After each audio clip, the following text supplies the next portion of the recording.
Bonjour à toutes et à tous, je suis Laurent Goldstein. Bienvenue sur Humain, le podcast qui nous invite à partager un moment de la vie de personnalités comme vous, comme moi, comme nous.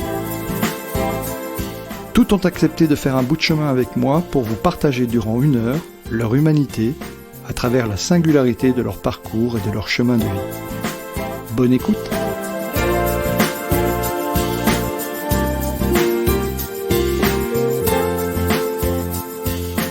Je suis cette semaine à Strasbourg, plus exactement au siège de la CARSAT en compagnie de sa directrice. Bonjour Isabelle. Bonjour Laurent. Merci de m'accueillir dans tes bureaux pour cette émission et merci d'avoir accepté mon invitation, de nous accorder du temps. Et comme le veut la tradition, est-ce que tu peux te présenter en quelques phrases pour nos auditeurs qui ne te connaîtraient pas et nous raconter ton parcours et puis comment tu es devenue celle que tu es aujourd'hui ? Avec plaisir, Laurent. Donc, je suis Isabelle Lustig, je suis la directrice de la CARSAT d'Alsace-Moselle. Alors déjà, qu'est-ce que c'est que la CARSAT d'Alsace-Moselle ? C'est la caisse d'assurance retraite et de santé au travail de ces 3 départements, Haut-Rhin, Bas-Rhin et Moselle. Nous gérons donc, je gère avec les 1000 collaborateurs de la CARSAT la retraite de ce qu'on appelle le régime général, la santé au travail, la prévention des risques professionnels et le service social de l'assurance maladie. J'ai aussi une petite spécificité, j'ai aussi la chance et l'honneur d'être directrice du régime local d'assurance maladie, un régime complémentaire obligatoire maladie spécifique à ces 3 mêmes départements. D'accord.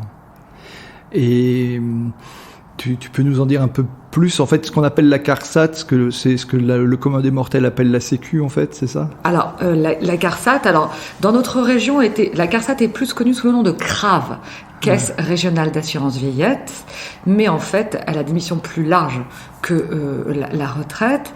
Et comme tu l'as bien dit, Laurent, c'est un organisme qui appartient au groupe Sécurité sociale. D'accord. Dans le grand public, la Sécurité sociale, c'est souvent ce qu'on appelle l'assurance maladie, les CEPAM, mais la CARSAT gère 3 branches de cette fameuse Sécurité sociale, la retraite, la branche prévention des risques professionnels AT-MP, accident du travail, maladie professionnelle, et une partie de la branche maladie de la sécurité sociale dans le cadre de son service social. Oui, tu as raison Laurent, la CARSAT est un organisme de sécurité sociale un peu moins connu que celui des caisses primaires, des CAF ou des URSSAF qui sont la banque de la sécurité sociale. Oui, où tu es passé d'ailleurs, hein, tu as fait. J'ai aussi eu la chance de travailler en URSSAF et dans une autre vie encore, il y a plus de 15 ans, en caisse primaire en région parisienne. Ouais, c'est ça. Comment tu es arrivé à la Sécu finalement ? Parce que par tes études, qu'est-ce qui t'a amené en fait à... T'as un parcours... tu as fait des sciences politiques, me semble-t-il, ici à Strasbourg, et puis tout d'un coup tu décides de faire l'école supérieure de sécurité sociale. Qu'est-ce qui t'a motivé ? 2 raisons majeures m'ont amené à tomber dans la marmite de la sécurité sociale. Alors déjà une première, dès mon plus jeune âge, j'étais intéressée par la chose publique, l'action citoyenne, la politique, la collectivité. Et c'est pour cela que très rapidement, dès le lycée, j'ai souhaité faire sciences politiques pour m'ouvrir le champ des possibles. Une première raison positive et la raison négative, c'est qu'après Sciences Po Strasbourg, j'ai présenté l'ensemble des concours de la fonction publique et celui qui est le plus connu, l'ENA, et j'ai raté l'ENA. Et c'est sur un échec que j'ai intégré l'EN3S. À l'époque, ça s'appelait le CNES, le Centre National des Études de Sécurité Sociale. Donc, c'est l'école des cadres dirigeants de la Sécurité Sociale à Saint-Étienne, le pendant de l'ENA moins réputé, mais grâce à cet échec, c'est une grande joie que j'ai intégré la sécurité sociale. D'accord. Donc c'est intéressant parce que ça reprend un peu les propos de Michel Poulart qui est dans son livre pour réussir, oser échouer. En fait, tu n'es pas resté sur cet échec en disant bon, voilà, j'ai loupé l'ENA. Tu aurais pu d'ailleurs faire d'autres écoles, mais tu as décidé d'aller continuer dans la chose publique et faire, parce que tu aurais très bien pu aussi faire une carrière dans le privé finalement. Alors, tout à fait. Et je pense que c'est une leçon que je me répète souvent et que je répète à mes enfants. D'un échec sort toujours quelque chose de très positif et surtout souvent encore plus positif. Donc, je remercie presque l'ENA de ne pas m'avoir accepté, et je remercie bien sûr l'institution Sécurité Sociale de m'avoir accepté dans ses rangs. Et je me permets de rebondir sur ce que tu viens de dire. En fait, la Sécurité Sociale est un organisme privé chargé d'un service public. Ça me permet de dire à tes auditeurs que la sécurité sociale est gérée alors, de manière privée, puisque je suis salarié droit privé. L'ensemble des collaborateurs de la CARSAT, mais aussi des caisses primaires, CAF, sont salariés droit privé, mais nous avons une mission de service public. Pour rappel, la sécurité sociale a été créée en 1945 par les partenaires sociaux, donc ce n'est pas une administration au sens strict du terme, et est gérée avec des contraintes aussi du secteur privé. Et tu fais bien de le préciser parce que effectivement beaucoup l'ignorent et souvent on considère que tout ce qui est sécu, URSSAF, c'est quasiment la fonction publique, et donc il y a vraiment, c'est bien de préciser que c'est d'utiliser service au public. Donc on y reviendra un peu tout à l'heure finalement. Mais très rapidement, donc, diplômé de cette école supérieure de la sécurité sociale, tu vas arriver en responsabilité, je crois, en région parisienne. Et très jeune, dès 25 ans, tu as des responsabilités managériales, en fait. Alors, c'est tout à fait cela, Laurent. Cette école, et alors je fais un peu de pub, c'est le petit quart d'heure pub sur cette école qui maintenant s'appelle le N3S à Saint-Étienne, qui permet rapidement, à sa sortie, au bout de 18 mois de scolarité, qui mixe théorie et pratique, si on le souhaite, d'avoir des fonctions managériales sur le terrain ou alors des fonctions plus fonctionnelles. Et moi, j'ai fait le choix, donc, en 97, à ma sortie de le N3S, de prendre un poste de responsable ce qu'on appelait à l'époque des centres de paiement d'assurance maladie dans le Val d'Oise. Donc à 25 ans exactement, je gérais une équipe de 30 personnes et le centre de paiement avait pour mission de liquider les prestations, c'est-à-dire d'accueillir nos assurés, d'être en lien déjà avec les professionnels de santé, et c'était, pour ceux qui s'en souviennent, la mise en place de la carte vitale, avec la nécessité de convaincre les professionnels de santé au passage à la carte vitale. Oui, absolument. Tu étais au lancement de la carte vitale dans cette première expérience. Comment tu as géré finalement en arrivant très jeune comme ça, en 25 ans, en responsabilité managériale? Comment ça s'est passé pour toi?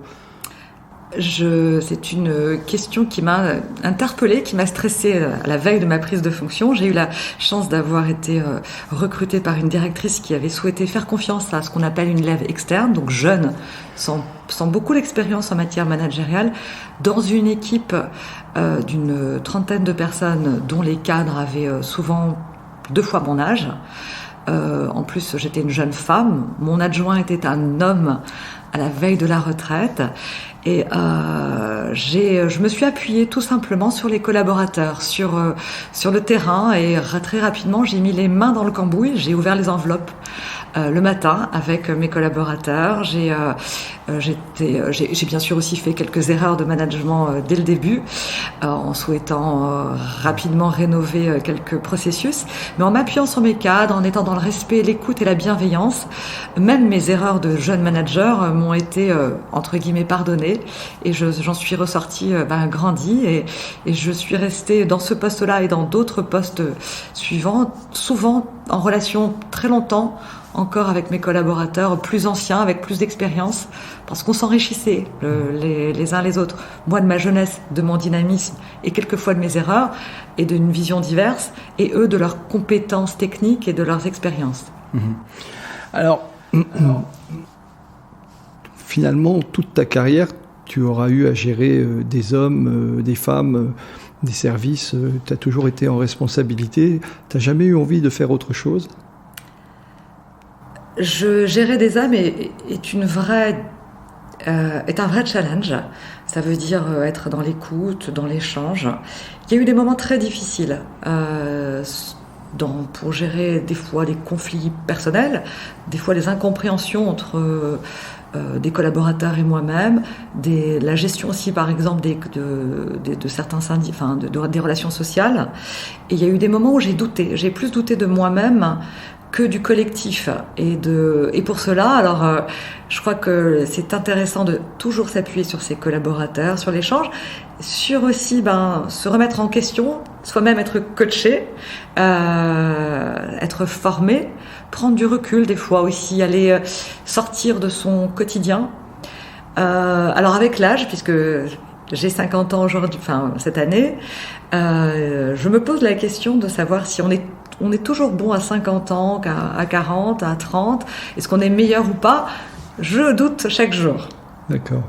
Et le doute t'a aidé finalement ou finalement t'oblige en permanence à travailler sur toi, c'est ça? Et en fait, ce que j'entends, c'est ça, c'est que le doute t'a amené à travailler sur toi, à te former, à persévérer, à améliorer les process. C'est ça, exactement, en fait. Laurent. Je veux dire, le doute m'impose de me re-questionner et de me former, de me coacher régulièrement, des fois tester de nouvelles méthodes de management, des fois de vraiment faire du lâcher-prise, c'est-à-dire des fois laisser l'organisation avancer toute seule, juste être dans la veille et dans la supervision, et très souvent ce sont des belles surprises. Tu manages aujourd'hui presque 1000 personnes, hein, c'est donc déjà une belle entreprise. Comment tu gères ton quotidien de directrice d'une institution comme celle-ci, et pas que finalement, parce que tu parlais du régime local, on pourrait y revenir dans un instant, et puis d'autres responsabilités que tu as à côté en plus. Alors déjà, pour gérer exclusivement le côté professionnel, j'ai la chance de m'appuyer sur des équipes de direction ou des managers présents, motivés. J'ai appris à gérer mon temps. Et les 2 dernières années Covid m'ont aussi appris à aller encore plus. Et je crois que j'en sors grandi, et je pense qu'on est de nombreux managers à y penser, à aller à l'essentiel. Il y a des réunions, il y avait des tâches que je faisais il y a 2 ans, qui s'avèrent quasiment inutiles. Allons à l'essentiel, gérons les priorités. Concernant mes autres activités, puis je suis aussi maman de 2 enfants, de 2 adolescents qui sont aussi à travail à temps plein. Là aussi, je crois que je me nourris de la gestion des priorités. Et puis sur les autres activités, je crois qui sont soit des engagements associatifs ou culturels. Je crois que ces 3 parties d'une vie s'enrichissent les uns des autres et me permettent de chaque fois m'obligent à choisir des priorités.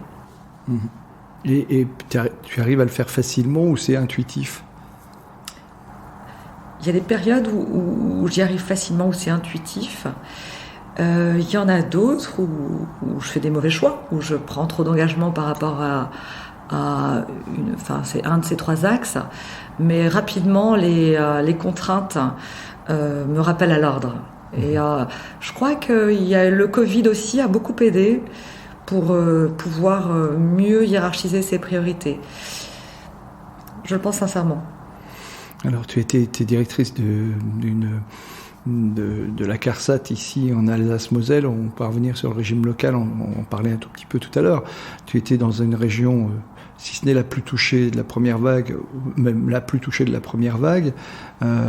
Comment tu as relevé ce challenge finalement? Parce que ça a été quand même ici en Alsace, on a été très très impacté, et en particulier dans le sud de l'Alsace. Comment tu as géré ça? Parce que je crois que là, pour le coup, tu as retroussé les manches, vous avez tous retroussé les manches pour... Comment ça s'est passé cette période?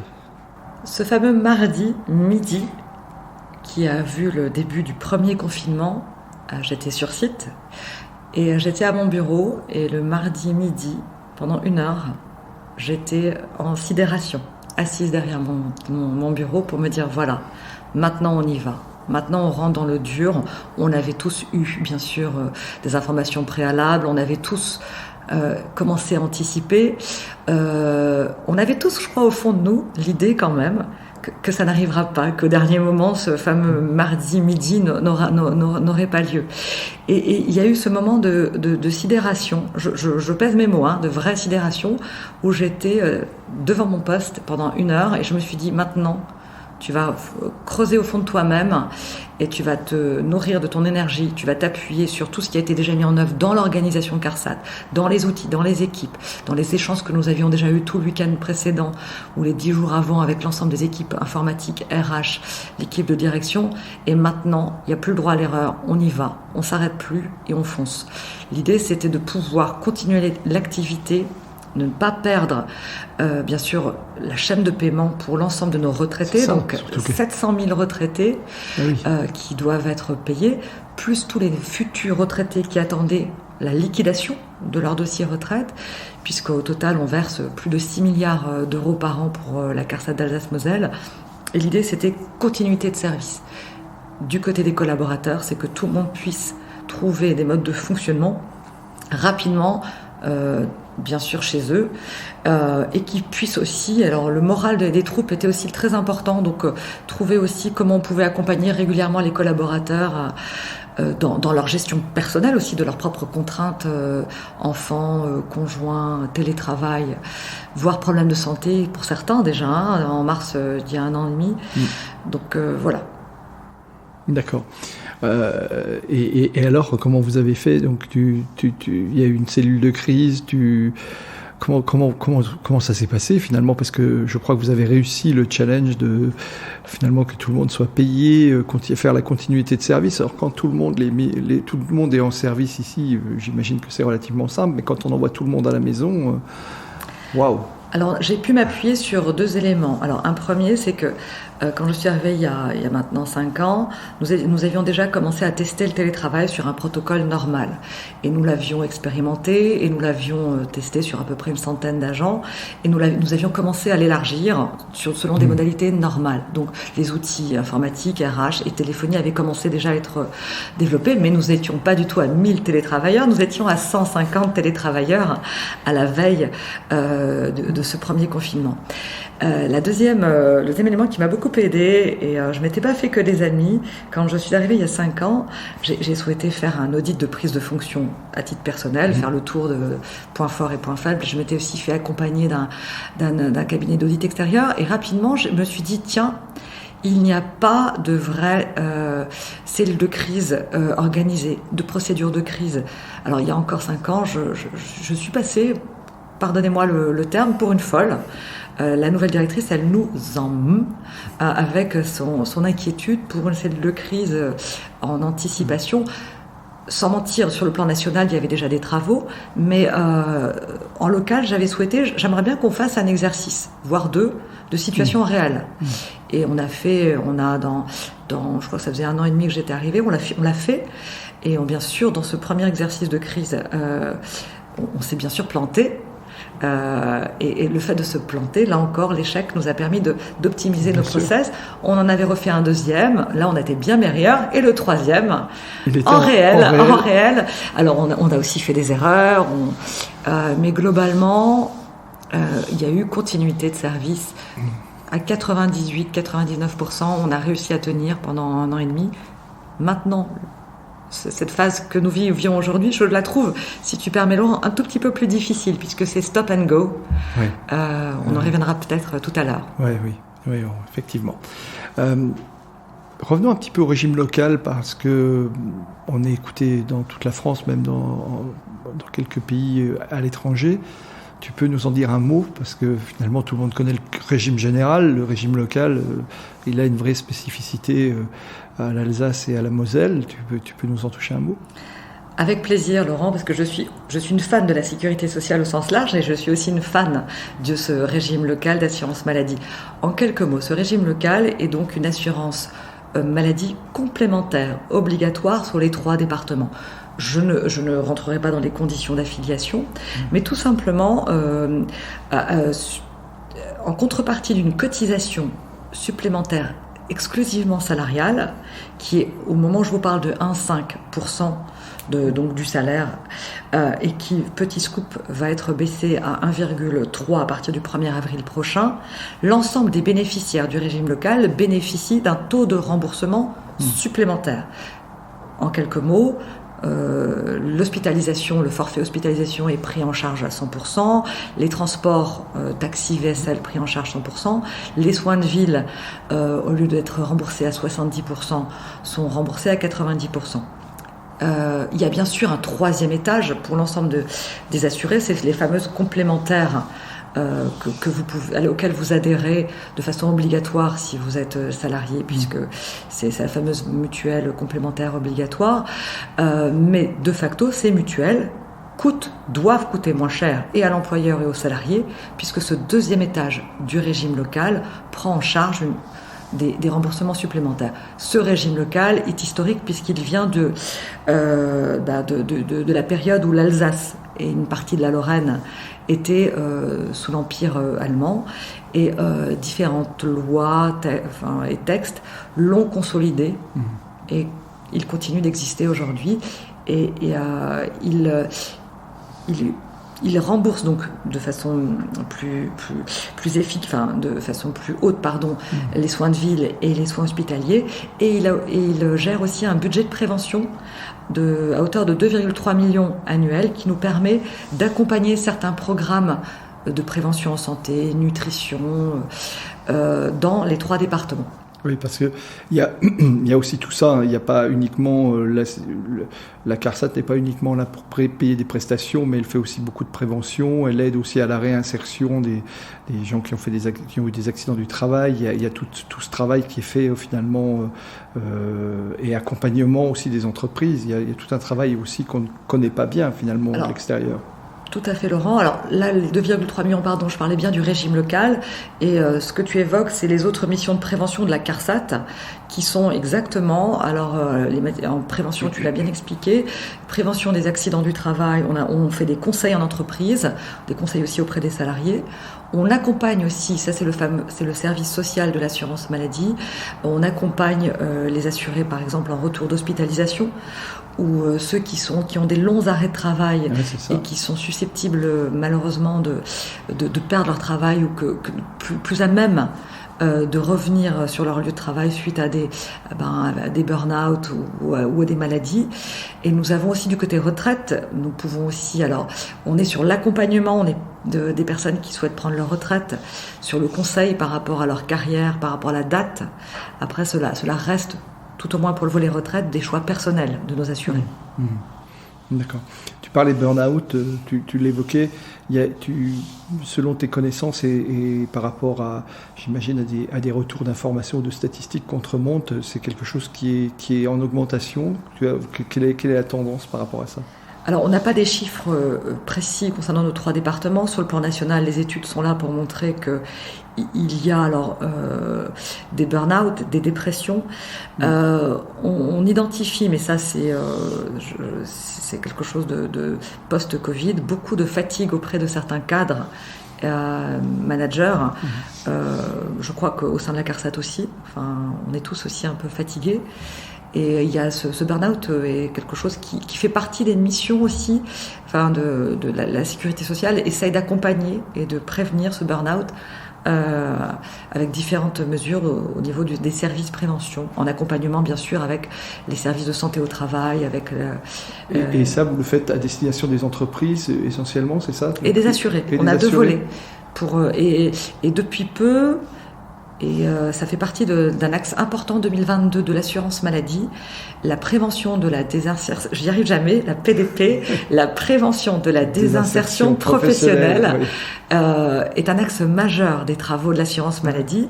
Et dedans, il y a souvent la lutte contre le burn-out, mais surtout la reprise après le burn-out, le retour à l'emploi. C'est le retour à l'emploi. Difficile, qui peut être très difficile, bien sûr, quelquefois. D'accord, super. Tu nous parlais, tu as d'autres engagements aussi, parce que la chose publique t'a toujours intéressé. Tu as été élu local aussi. Je ne sais pas si tu l'es encore d'ailleurs. Alors j'ai été élue 2 fois localement dans mon village, qui est plutôt presque une petite ville. Oui, c'est déjà une belle petite ville. Une belle petite ville, mais toujours malheureusement dans l'opposition, mais c'est toujours intéressant aussi de contribuer à la chose publique locale. J'ai été aussi présidente, et je parle au passé aussi pour mon mandat local, j'ai été aussi présidente de l'association de parents d'élèves de mon village. J'ai d'autres investissements dans des associations. Au moment où j'ai pris mes fonctions, il y a 5 ans à la CARSAT, j'ai fait des choix. Donc je me suis dit, d'abord il y a aussi des problèmes de conflit d'intérêts. La CARSAT finance je fais court, mais des associations ou des maisons de retraite. Et donc attention par rapport à des mandats locaux, même par rapport à des associations. Et puis j'ai aussi jugé que la marche était haute il y a 5 ans. Passer d'un organisme de 200, d'un organisme de sécurité sociale de 200 personnes à 1000 personnes sur 3 départements, avec 3 missions importantes, je crois que j'ai fait des choix. Donc tu as su faire des choix. Mais au moment où tu avais... il y a eu un moment où malgré tout, tu avais à peu près... malgré tout, tu étais déjà directrice de l'URSSAF. Tu avais ces responsabilités locales, ces responsabilités associatives. Comment tu gérais ton énergie ? Je crois que l'énergie... d'abord, j'étais plus jeune, mais surtout... J'étais plus jeune, mais j'ai aussi, j'ai aussi appris à gérer mes priorités. Et le plaisir que j'avais dans certaines de ces missions, le retour sur investissement par rapport à lorsqu'on pouvait... par exemple, en tant que président de l'association de parents d'élèves de mon village, trouver des solutions pour des fermetures de classes ou accompagner les différents établissements de mon village dans des activités qui sortaient un peu de l'ordinaire, avec le passage du Saint-Nicolas, par exemple. Le plaisir que cela procurait aux élèves, aux institutrices, me donnait de l'énergie. Pourtant, c'est pas chose simple. Être présidente d'une association de parents d'élèves, c'est jamais simple. Il y a toujours des critiques qui arrivent. Les relations humaines sont pas forcément simples au quotidien non plus. Il y a les grandes satisfactions, mais il y a le quotidien à gérer. Et je peux imaginer que c'était pas forcément de tout repos. Et là aussi, tu as pris de l'expérience par rapport à ça, parce que là, c'était pas contraint, c'était un choix, c'était pas dans ton cadre professionnel, même si tu respectes les engagements qui étaient les tiens, j'imagine.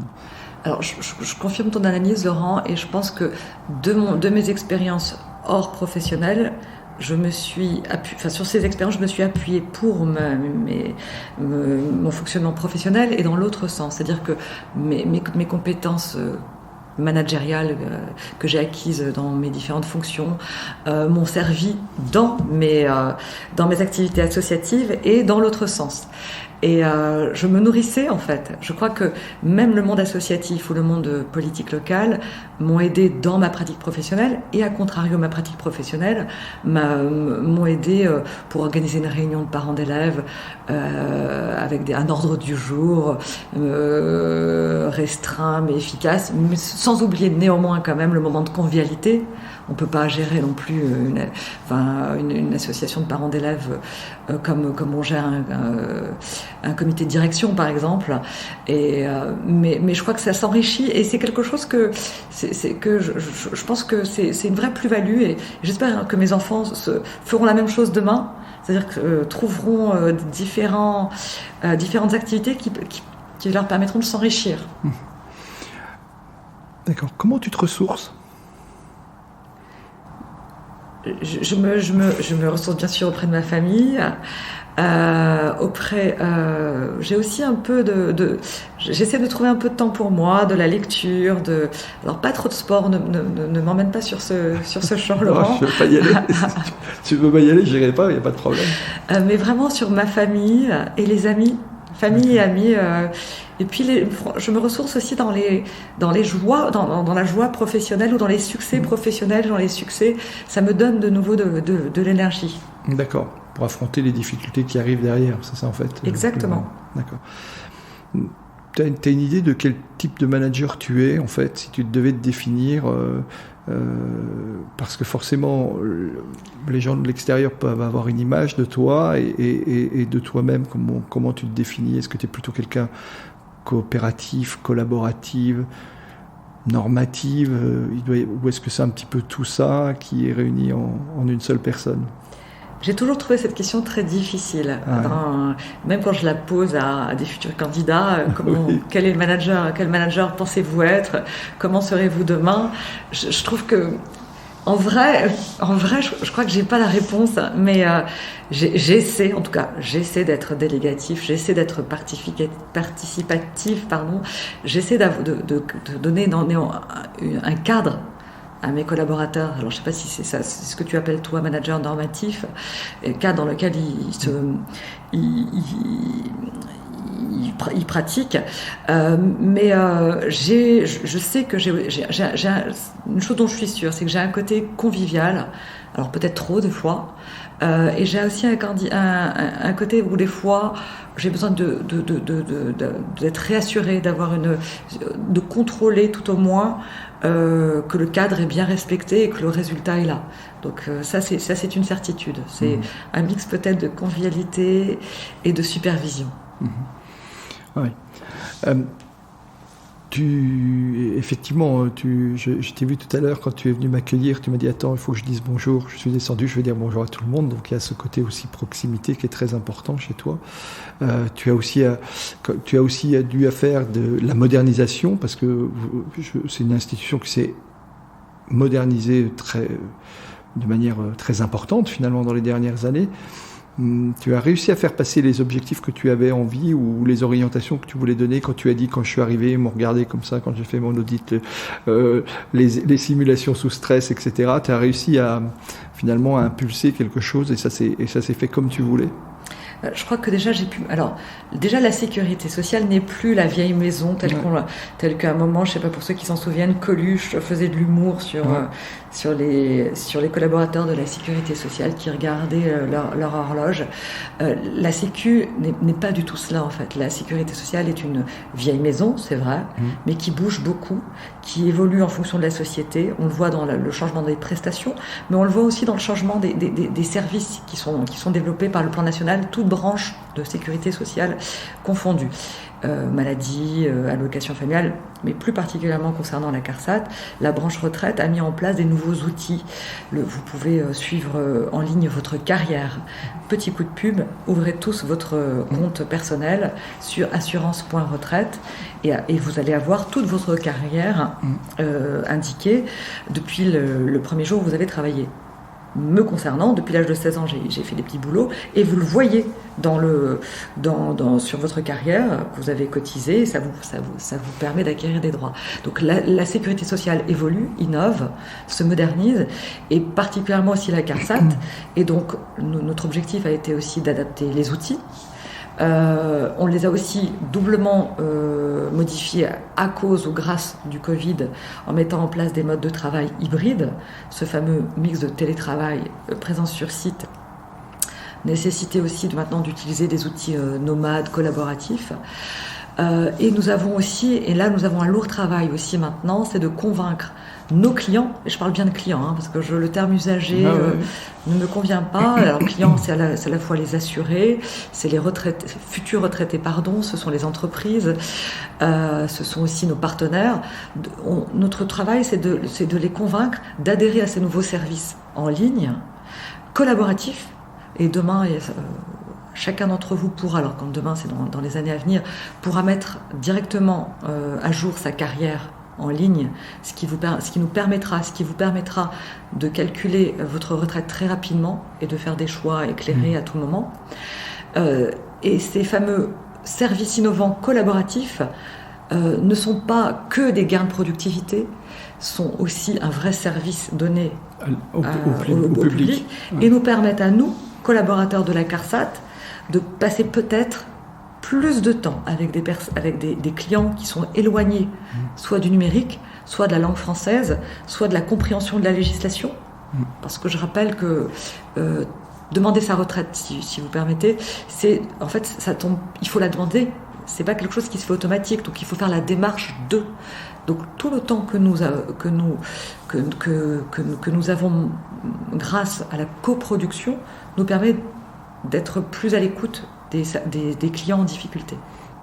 C'est clair. D'ailleurs, quand on arrive ici, alors ici nous sommes à Strasbourg, mais je sais que c'est la même chose sur d'autres sites, il y a des box pour recevoir les personnes, ça se fait sur rendez-vous, enfin, il y a vraiment un temps dédié dans un accueil, dans des endroits vraiment agréables finalement. Les personnes se sentent accueillies, en fait, je trouve que c'est très très bien. J'ai pu encore l'observer tout à l'heure dans le hall, ça me semblait vraiment intéressant. Après, tu mets le doigt, Laurent, sur quelque chose d'important. L'accueil sur rendez-vous est vraiment ce vers quoi on va. Parce que l'accueil, ce qu'on appelle tout venant, souvent les gens viennent avec des dossiers complexes et il faut qu'on les travaille en amont. Donc demain, et demain ça sera 2022, on sera plus sur des accueils sur rendez-vous en physique, en téléphone ou en web, qui sont des entretiens qui durent une demi-heure, 3/4 d'heure, mais que nous, on aura préparé en amont. Alors le tout venant, je sais que c'est un service qui est attendu par nos publics, mais souvent, comment dire, se déplacer jusqu'à la CARSAT pour déposer son dossier, c'est dommage. Vaut mieux prendre un rendez-vous pour travailler le dossier en amont. Pour gagner du temps, en fait. Exactement. Et tout le monde y gagnera, y compris en efficacité. Et à choisir, vaut mieux déposer son dossier en ligne. Et si vous déposez vos dossiers en ligne, il est traité aussi rapidement, voire plus rapidement, puisqu'il est dématérialisé, il arrive tout de suite sur le portefeuille de la personne qui s'en occupe. Et vous n'avez pas besoin nous n'avons pas besoin, nous, de l'enregistrer, de le scanner, et il arrive directement sur le portefeuille. Bien sûr. Comment tu gères la pression parce que tu as naturellement des instances au niveau national, tu as la Caisse nationale, j'imagine qui donne, ou le ministère qui va donner des orientations qui peuvent être finalement ou en opposition avec ta manière de voir les choses, ou en tous les cas de manager. Il peut y avoir aussi des demandes un peu directives. Comment ça se passe quand il faut les faire appliquer ici, et comment finalement tu te retrouves entre les instances de tutelle, y compris le ministère, toi directrice, et les équipes ici. Comment est-ce que tu fais pour gérer tout ça, y compris quand il y a des désaccords majeurs, ou des désaccords entre ce qu'il faut mettre en place. Et on peut le voir quelquefois finalement dans tout ce qui est modernisation, réforme, etc. Ça ne doit pas être forcément simple tous les jours. Chaque organisme de sécurité sociale a donc un cadre qui lui est fixé par les instances de tutelle. Pour la CARSAT, c'est bien la Caisse nationale d'assurance maladie, la CNAM, et la CNAV pour le côté retraite. De façon parallèle, nous avons aussi le ministère qui vérifie l'ensemble des légalités des décisions prises en local par le directeur. Ce cadre, quelque part, est un cadre qui nous fixe des objectifs de résultats et qui nous donne les moyens. C'est-à-dire que, pour parler de façon très très claire,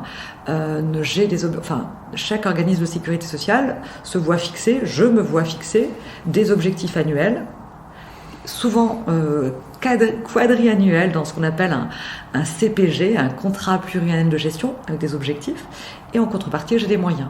À moi, à nous, équipe de direction, collaborateurs, de les décliner en local, avec, vous imaginez bien, du reporting, et une écoute de ces deux caisses nationales, le cas échéant. Donc l'idée, c'est vraiment de rentrer dans ce cadre et d'atteindre des objectifs. Alors ce sont des objectifs avec des indicateurs, avec quel que soit le métier, avec des taux de délai de traitement des dossiers, avec le nombre de personnes reçues à l'accueil, ou le nombre d'aides accordées du côté prévention aux entreprises. Et derrière ces indicateurs, je veux dire, il faut juste les comprendre comme en fait un service rendu au public. Donc je les vois moins comme des indicateurs chiffrés. Alors il y a qui méritent ou pas une médaille, c'est pas du tout ça. C'est vraiment surtout un service rendu à nos différents publics. Et tu arrives finalement assez bien à faire passer le message dans ton équipe. Tu as une équipe de combien de personnes autour de toi ? Alors j'ai une équipe de direction de 9 personnes. C'est défini comme ça, ou c'est toi qui choisis en tant que directrice ? Dans certaines CARSAT, il y a plus d'agents. L'équipe de direction est plus grande, d'autres elle est moins resserrée. Là nous sommes une grande CARSAT, ou alors une CARSAT de taille moyenne, mais qui nous permet d'avoir 3 directeurs métiers. Vous imaginez, retraite, prévention des risques pro et action sociale, plus les fonctions support, informatique et autres. Je pense que cette équipe, justement, permet la taille de cette équipe et la composition permet d'avoir un suivi par fonction des différents indicateurs, mais surtout des résultats pour nos différents publics. D'accord.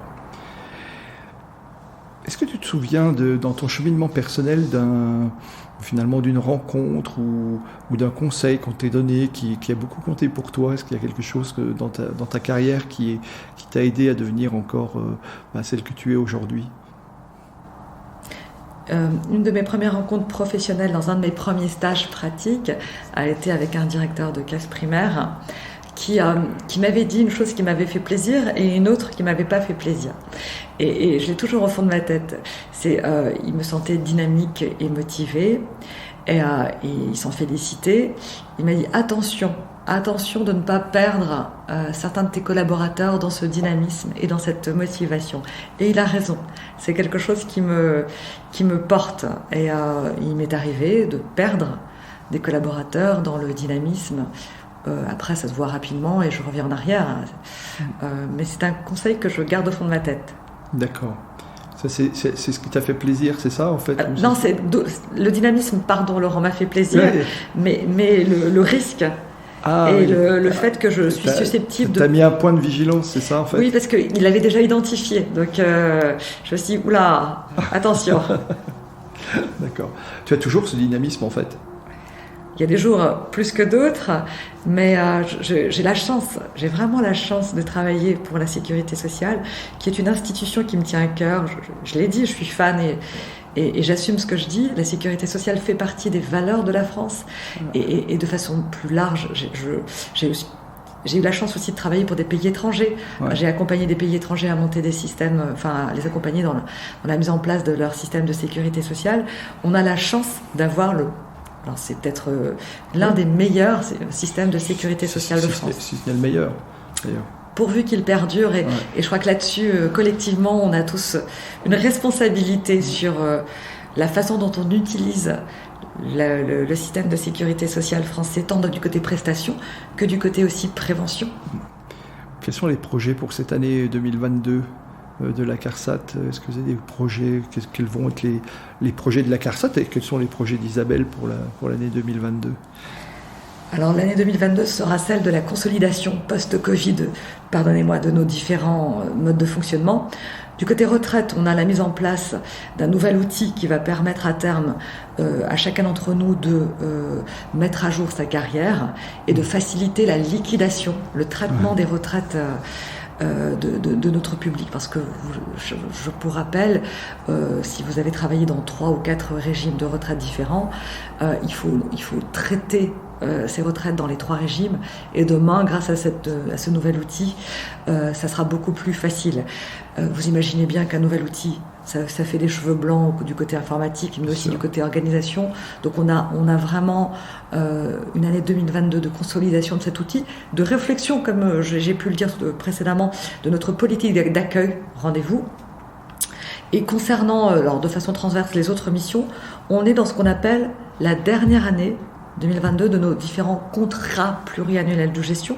Donc on va faire le bilan et on va préparer les nouveaux contrats 2023 à 2027 avec nos différentes caisses nationales, la CNAM et la CNAV, nos tutelles. On va commencer à réfléchir aux missions des CARSAT.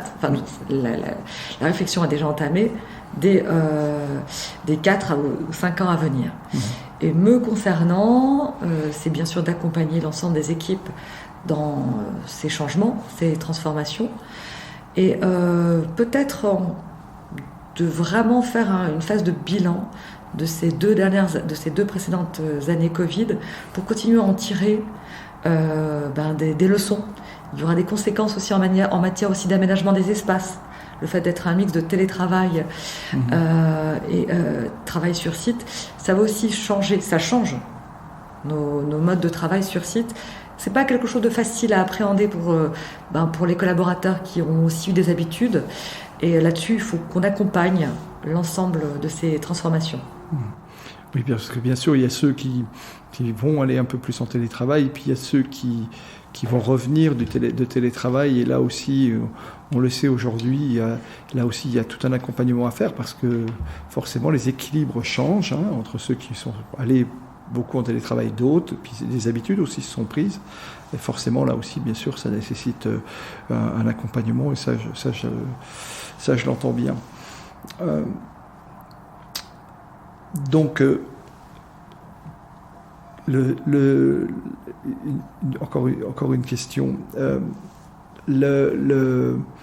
On parlait d'énergie et c'est vrai que c'est ce que tu dégages en tous les cas. Et on te voit. Moi, j'ai eu l'occasion de te voir quelques fois dans les années précédentes travailler ici et tu as un pas dynamique et on sent que ton timing est important, mais tu sais aussi prendre le temps. Ça a toujours été comme ça, même enfant, adolescente, c'est toujours été quelque chose qui était en toi, comme ça, il y a toujours ça qui fait aussi que tu as finalement assez intuitivement, les gens te confient des responsabilités, y compris en dehors du monde professionnel.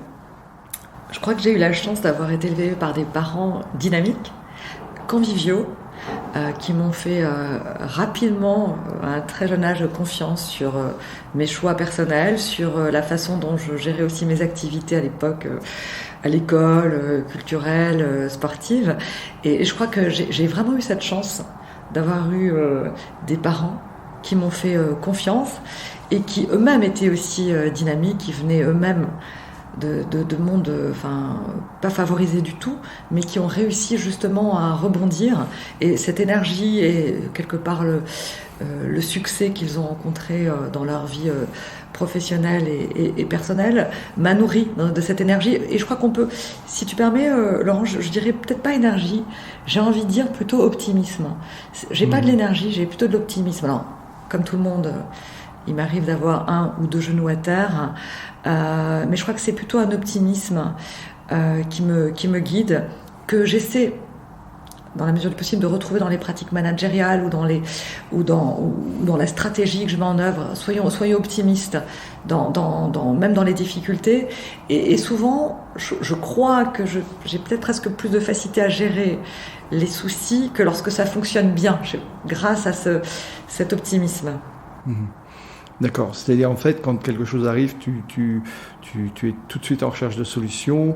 Tu nous parlais de mars 2020 où il y a eu ce moment de sidération, mais une fois le moment de sidération passé, il y a quelque chose qui se met en place. Et d'ailleurs, comme tu avais anticipé avec tes simulations, tu as été assez réactive et donc finalement ça te renforce en termes d'expérience. D'ailleurs, je crois avoir lu quelque part en disant... Après avoir vécu ce qu'on a vécu, j'ai plus peur de grand-chose ou presque. Exactement. Voilà. Exactement. Ça a renforcé finalement ce côté optimiste aussi, que dans toute situation, il y a une possibilité de trouver une autre voie, c'est ça ? Je crois qu'on est nombreux à penser que après les 2 dernières années que nous avons vécues, alors je sais que c'est pas... Enfin, quelque part, des fois j'ai même honte de dire que c'était très difficile, voire trop difficile par rapport à ceux qui ont par exemple vécu la Deuxième Guerre mondiale ou d'autres guerres ou qui sont en train de vivre des génocides ou de la famine. Mais les 2 années que nous avons vécues en matière d'impact sur la gestion d'une entreprise, que nous avons vécu à titre personnel, pour ceux qui ont eu des enfants qui scolarisaient, je trouve que on a déplacé collectivement des montagnes. Et c'est une phrase que je dis régulièrement, on a déplacé à la CARSAT des montagnes, la Sécu a déplacé des montagnes. Et alors, pardonnez-moi, mais je crois que la France aussi a réussi à gérer collectivement cette montagne qu'est le Covid dans un contexte économique compliqué. Et c'est vrai que je dis, j'ai presque plus peur d'autres choses. J'ai bien sûr peur de la maladie ou de la mort de proches et des gros soucis, mais cette épreuve donne la force d'affronter d'autres soucis professionnels plus compliqués. Ça, c'est la vertu de l'optimisme, en fait, dans tous les cas, de toujours. C'est pas tout va bien dans le meilleur des mondes tout le temps. On sait bien qu'il y a des difficultés. On les choisit pas des fois. La preuve, le Covid. En tous les cas, on n'a pas choisi ni le virus ni le confinement. Je parle bien du premier en l'occurrence. Ça a été notre capacité à y faire face qui relève de l'optimisme en fait. C'est-à-dire en fait, bon, de manière que j'ai pas le choix, j'ai deux manières. Soit je me lamente, soit je cherche les solutions pour m'adapter à la situation. Et effectivement, un certain nombre de personnes qui sont venues à ce micro, et tu le disais tout à l'heure dans ta capacité finalement ici de mettre 1000 personnes en télétravail au lieu de 150, ça montre encore une fois que quand on a cette volonté de trouver les solutions, on peut les trouver, même si c'est pas toujours évident. Et en tous les cas, ça renforce la courbe d'expérience. Et si tu permets, Laurent, le plus dur, à mon avis, reste à venir. C'est-à-dire ce ne sont pas les 2 précédentes années qui ont été le plus dur. C'est maintenant essayer de garder le collectif uni, tant dans l'entreprise, je parle de la CARSAT aussi, bien sûr, par rapport à des choix personnels, aussi par rapport à la libération du travail, mais après aussi des choix personnels concernant la vaccination. Ouais. Et ce collectif, ce problème de garder ce collectif, ce problème s'applique bien sûr pour moi à la France. Aujourd'hui, je crois que le collectif France, mais le collectif de chaque pays par rapport à des choix personnels est en train de tanguer. Je crois que c'est ça, le plus dur est à venir. D'accord. Bon, ok. Bon, l'essentiel, c'est qu'on regarde les choses avec optimisme. Avec optimisme. Optimisme et dynamisme. Allez. Où aimerais-tu être si on n'était pas ensemble à l'heure-ci dans ton bureau dans quel endroit tu aimerais te trouver? Franchement, ouais. Là j'aimerais bien. Je suis bien où je suis là, Laurent. La réponse est facile. D'accord. Mais en vrai, je me nourris aussi de mon lieu de travail. Je me nourris de l'énergie de mes collaborateurs. Alors, dans quelques jours, je serai en congé. Je serai aussi très heureuse d'être chez moi, au coin du feu, avec un bon livre. Mais aujourd'hui, là, à 3 jours de mes vacances, je suis heureuse d'être sur site avec cette énergie positive autour de moi. D'accord, super. Écoute, magnifique, encore 3 jours et c'est des vacances, donc c'est parfait. En parlant de livres, lequel nous recommanderais-tu, si tu en avais un à nous recommander? Alors, je vais faire aussi une réponse un peu facile. On m'a offert très récemment, un livre. Et j'ai envie d'en parler parce que ça a été un peu une révélation. Alors, il est peut-être connu du grand public, je ne le connaissais pas. Il s'appelle Noise, Noise comme bruit. Et il est écrit par Daniel Kahneman, prix Nobel d'économie, Olivier Sibony et Monsieur Zunstein. Et en fait, Noise évoque la thématique suivante: pourquoi nous faisons des erreurs de jugement et comment les éviter. En fait, il évoque sur différentes thématiques ce qu'on appelle les bruits, noise, les biais, et il explique, alors par exemple dans le système judiciaire américain, comment une décision peut être altérée par des bruits. Alors c'est des fois, ça fait très mal. Il y a certains chapitres qui m'ont presque empêché de dormir. Il suffit, vous le savez, il suffit que vous tombez sur le juge A et pas le juge B. Et pour quelqu'un qui a volé, par exemple, 57 €, il va avoir un rappel à l'ordre et l'autre 5 ans de prison, quoi. Et il explique quelles sont les solutions. Alors, j'ai pas envie de vous toutes les donner parce que il y en a qui sont bien sûr connus, comme mettre une norme autour de la prise de décision qui permet un cadrage. Il y en a d'autres qui font appel à l'intelligence artificielle. Et je trouve que ce livre aussi permet de juste d'être humble.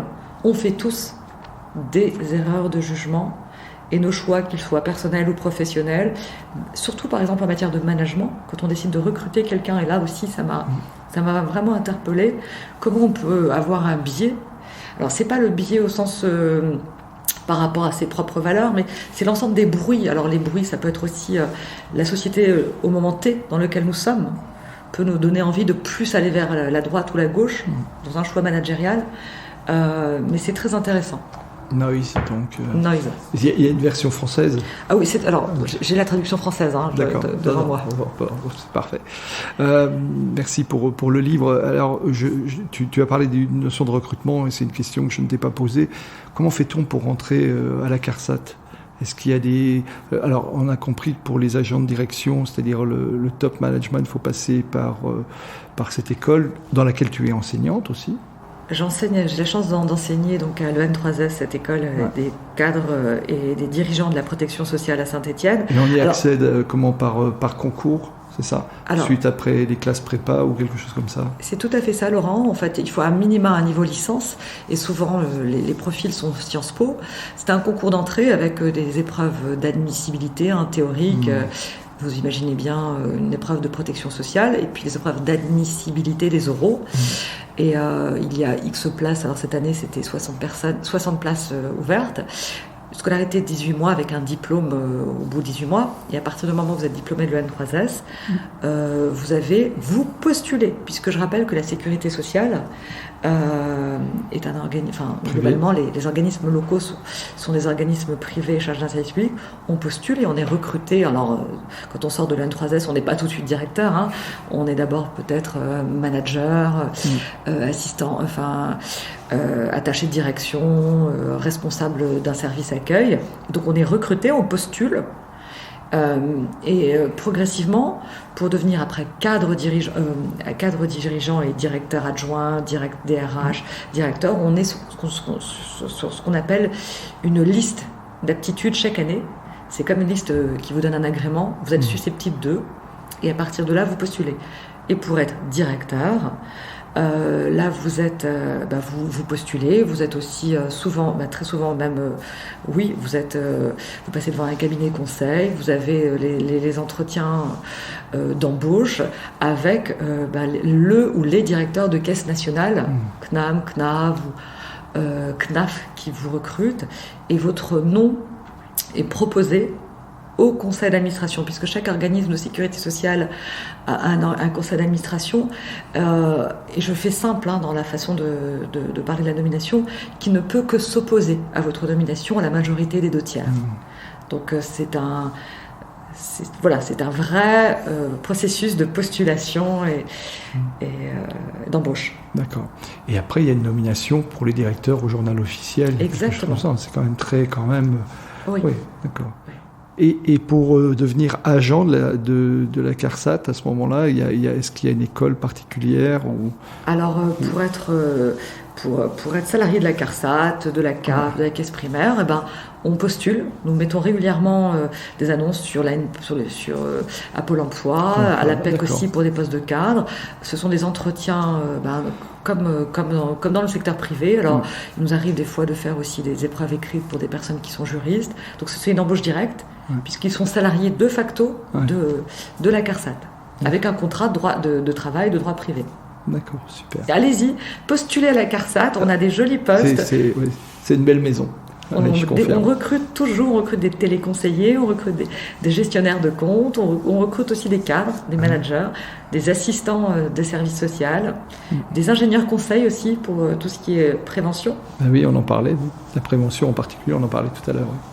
Oui, il y a un site qui s'appelle La Sécu Recrute, un petit coup de pub. Allez. Voilà. Ça va être le deuxième après la retraite. Oui, j'en ai encore d'autres. On mettra tout ça dans les liens de l'épisode, il n'y a pas de problème.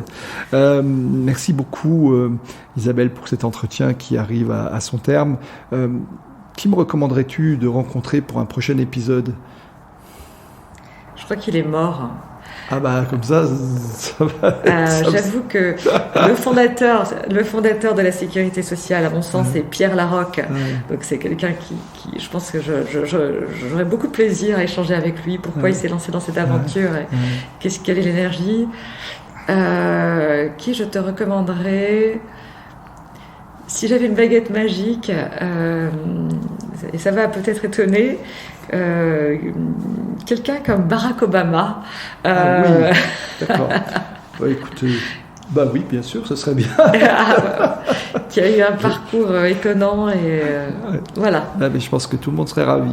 En lien aussi avec la sécurité sociale, puisqu'il il s'est lancé dans un programme courageux sur la sécurité sociale solidaire américaine et qui a rencontré un succès mitigé comme on s'en souvient. En tous les cas, merci infiniment de ton accueil. C'était un entretien fort agréable. Le mot de la fin ou les phrases de la fin te reviennent pour conclure cet épisode. Je suis très heureuse, Laurent, que tu m'aies invitée. J'ai eu beaucoup de plaisir et je suis très heureuse et j'espère que cette joie peut être partagée par les auditeurs de travailler pour la sécurité sociale et que chacun d'entre nous puisse toujours et encore pour des années à venir en bénéficier.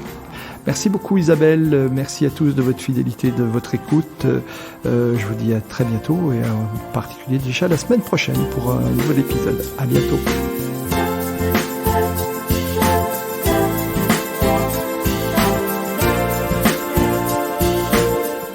Merci d'avoir écouté cet épisode jusqu'au bout.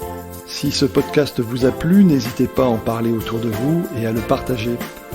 Pensez aussi à nous soutenir en mettant une note, un commentaire et à vous abonner sur votre plateforme de podcast préférée. Vous trouverez les liens liés à cet épisode dans la description. À la semaine prochaine pour une nouvelle rencontre.